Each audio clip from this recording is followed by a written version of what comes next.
Týmito vecami si kazíš e-bike a možno o tom ani nevieš. Dám ti tipy, ako zlepšiť životnosť batérie a motora, životnosť pohonu a taktiež ako jazdiť s e-bikom v lese, teda tipy, čo sa týka techniky. Rozdelíme si to do 4 bodov, poďme na to prvé. Možno najdôležitejšie, čo častokrát vidím, keď idem bežne jazdiť do lesa, možno aj s kamošmi alebo s rodinou, a to je preraďovanie na e-bajku. Teraz ti poviem, ako sa to robí nesprávne, ako sa to robí zle, možno keď si biker začiatočník kúpi svoj prvý elektrobicykel a nerozlišuje medzi radením a prípomocou motora. Najhoršie teda je, keď si cyklista zvolí nejaký prevod, minimálne s tým manipuluje, čiže raz za čas si prehodí a mení hlavne stupne prípomoci. Potom sa stane, že šlape naozaj silovo, veľmi nízke otáčky má, ten motor sa trápi a vôbec to nejde. A potom si poviem, že veď mám slabý elektrobicykel. A to je zlé. Mal by som radiť na e-bajku ako na klasickom bicykli, ako na bajku, kde nie je ani batéria, ani motor. Dám ti jednu radu, môžeš si pozrieť kadenciu. Motor funguje najlepšie pri kadencii 70 až 90 otáčok za minútu. Samozrejme je to individuálne, rôzne značky, rôzne iní výrobcovia motorov tu môžu mať rôzne. Nemusíš to až príliš komplikovať, stačí si uvedomiť, keď šlapeš príliš silovo a ozaj pomaly, treba si dať ľahší prevod, keď šlapeš zase ako zajac, že sa ti krútia nohy, treba si dať ťažší prevod. Je to veľmi jednoduché, ale treba na to dávať pozor. Rovnako by si mal spozornieť, ak je pred tebou veľký kopec. Na klasickom bicykli si samozrejme podradím na ľahší prevod.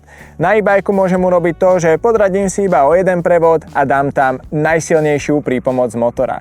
Taktiež to nie je úplne správne. Ako náhle vidím nejaký kopec, podradím si ako na klasickom bicykli kľudne aj o viac prevodov. Ako náhle som spomenul o viac prevodov, tak si dávaj pozor na to, aby to nebolo naraz. Aby som v nejakom kopci, v prudkom zášlape ešte aj na tej najsilnejšej prípomoci neurobil tú chybu, že si preradím aj o 3, možno 4 stupne naraz, pretože zrazu tá reťaz sa do tých zubov vie prudko zakusnúť a ničí ti to aj reťaz, aj kazetu. Druhý bod, starostlivosť o batériu. Ako predĺžiť životnosť batérie? Pri skladovaní e-bajku si treba uvedomiť, že batéria nemá rada extrémy. To znamená, že nenechávajú určite úplne vybitú na 0% a nenechávajú batériu ani dlhodobo nabitú na 100%. Teraz si povieš, že idem na výjazd, ale Tomáš mi povedal, že nenabíjaj bicykel na 100% a tesne predtým ho budeš dobíjať. Samozrejme, nemusíme ísť do extrémov, nemusíš to brať úplne striktne. Čo som tým chcel povedať, že ak plánuješ dlhodobo skladovať bicykel, dajme tomu v garáži alebo niekde, určite ho nenechávaj na nabíjačke, to je prvá vec, veľmi dôležitá. A taktiež, aby nebol plne nabitý, keď ho plánuješ nechať v garáži na dlhšiu dobu. Pokiaľ niekde e-bike skladujem, dávam si pozor aj na to, aké je tam prostredie. Veľmi nízka teplota je zlá, veľmi vysoká teplota je zlá a taktiež aj veľká vlhkosť. Pokiaľ nemáš na výber a máš extrémnu zimu, napríklad pod 10 stupňov, tak by som urobil to, že vyberiem batériu. Napríklad na Teose sa to dá urobiť odmontovaním jedného šroubu. Taktiež, čo ničí batériu a možno si to ani neuvedomuješ, je skladovanie v aute.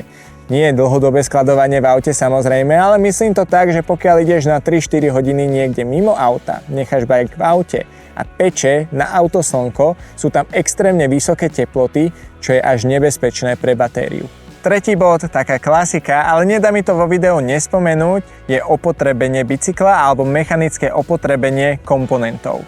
Ide o to, že elektrobicykel viacej namáha pohon, viacej namáha brzdy. Taký základ, klasika je mierka na reťaz, kontrolovať si, či reťaz nie je príliš vyťahaná, pretože potom ti poškodí kazetu a prevodník. Čo je ale dôležitejšie, je kontrola brzd, teda kontrola platničiek a kontrola kotúča. Teraz budem vážnejší, nie je to vôbec sranda, na e-bajku vieš jazdiť veľmi rýchlo, či už aj hore kopcom, ale aj dole kopcom. Elektrobicykel je ťažší, platničky sa vyšúchajú skôr, taktiež aj kotúč. Ak si to nekontroluješ, môže sa stať, že to budeš mať naozaj už na limite, platničky totálne vyšuchané alebo tenký kotúč a môže to skončiť, poviem úprimne, fatálne. Tu sa už nejedná o komfort, o tom, že ti to bude zle radiť, budeš z toho nervózny, ale naozaj o to, či ubrzdíš nejaké klesanie, nejaký kopec, alebo neubrzdíš. Takže toto naozaj kontroluj.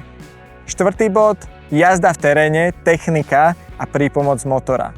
Ak jazdím s tou najvyššou prípomocou motora dole kopcom, či už si to neuvedomím, alebo si to nechám z výšlapu, alebo je to aj účelovo, že naozaj si tam dám tú prípomoc, aby som bol čo najrýchlejší, a som niekde pred technickým úsekom, kde do toho zašlapnem, ten e-bike ma extrémne zrýchli a ja dojdem rýchlo do kameňov, koreňov alebo do nejakého switchbacku.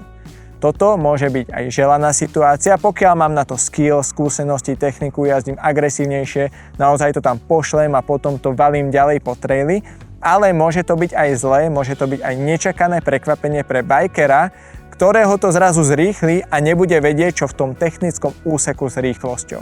Moje odporúčanie je samozrejme zníž si stupeň pri pomoci, prípadne si ten stupeň pri pomoci prispôsob, alebo tam daj režim auto, ako napríklad na tomto Teose. Elektrobicykle sú brutálna vychytávka, ale poviem ti, že si tam vieš vybudovať aj pomerne veľké zlozvyky.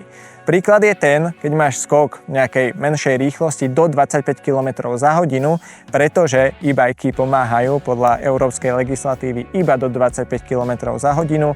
Chcem skočiť ten skok, dám 2-3 zášlapy na tom najsilnejšom móde, OK, rozbehnem sa, skočím to rýchlosťou, možno bez odrazu. Tým pádom ťa to tak podvedome nutí ísť do vyššej rýchlosti bez toho, aby si riešil techniku. Na e-bajku jazdím s rozumom a s rozvahou. Či už sú to výšlapy, prudké radenia, alebo dokonca vôbec, že neradím, že si dávam iba tú prípomoc motora. Či už sú to z jazdy, že za každou zákrutou zašlapnem, potom urobím chybu, spomalím, zase zašlapnem, alebo sa rozbieham na nejaký skok, aby som to len tak preletel a neodrazím sa. Na e-bajku dávam na to veľký pozor. Dúfam, že ti tieto 4 tipy, ako si nekaziť e-bike, ako mať dlhšiu životnosť komponentov na e-bajku a ako jazdiť plynulejšie pomohli. Napíš mi dole do komentu, že kedy si naposledy meral reťaz a kontroloval stav bicykla. Vidíme sa na budúce. Čauko.